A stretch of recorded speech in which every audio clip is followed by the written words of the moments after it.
Personnellement, je n'ai pas été témoin de ça, mais j'ai des amis, notamment en ce moment à Mariupol, qui me téléphonent parce qu'ils sont dans des situations absolument humanitaires catastrophiques. J'ai des témoignages que j'ai recueillis, que j'ai transmis également à la Croix-Rouge, par exemple, pour extraire des gens qui sont bloqués dans leurs bâtiments, dans leurs caves, et empêchés de sortir par les nationalistes et les soldats ukrainiens.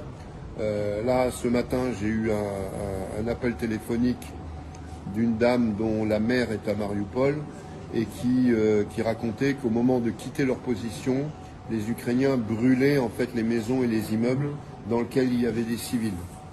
Donc on voit que vis-à-vis de cette guerre du Donbass en particulier, et même de la guerre ukrainienne qui se déroule en ce moment en général, la partie ukrainienne considère que les Russes ou les pro-russes ou les russophones du Donbass sont plutôt des populations à détruire. C'est-à-dire qu'on n'est pas dans un comportement de combat, mais dans un comportement de génocide, ou en tout cas à caractère génocidaire. Pour ce qui est des fake news, alors il y a toujours eu des fake news depuis que les guerres existent, et en particulier cette guerre du Donbass que je suis depuis 8 ans. Mais depuis que les opérations militaires russes ont été déclenchées, c'est un tsunami de fake news qui inonde les médias occidentaux, mais d'une manière complètement hystérique et sans limite. Je vais prendre le dernier exemple qui me vient à l'esprit au moment de votre question.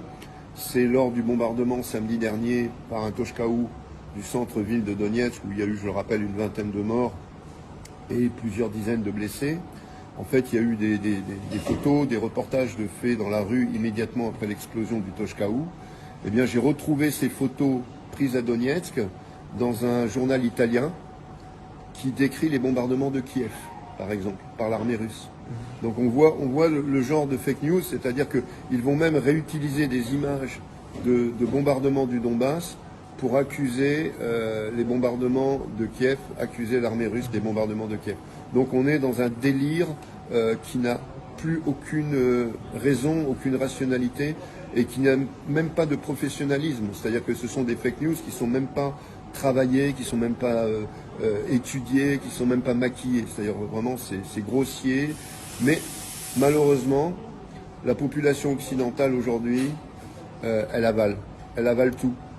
Elle avale les pires mensonges, comme par exemple le bombardement de la centrale nucléaire de Zaporijjie, soi-disant par l'armée russe, alors que c'était juste une fusée éclairante qui avait été tirée par la garde nationale ukrainienne qui sécurisait le périmètre, puisqu'ils avaient subi une intrusion peut-être de nationalistes, de Praï Sector, etc.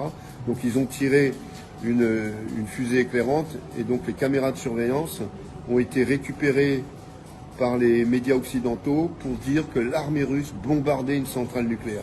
Donc voilà, on est dans l'absurdité totale, dans l'hystérie sans limite et dans le mensonge amateuriste. Mais, vous savez, en Occident, les gens sont tellement soumis à la doxa des médias, sont tellement déculturés par le système scolaire qu'ils finissent par accepter et croire n'importe quoi.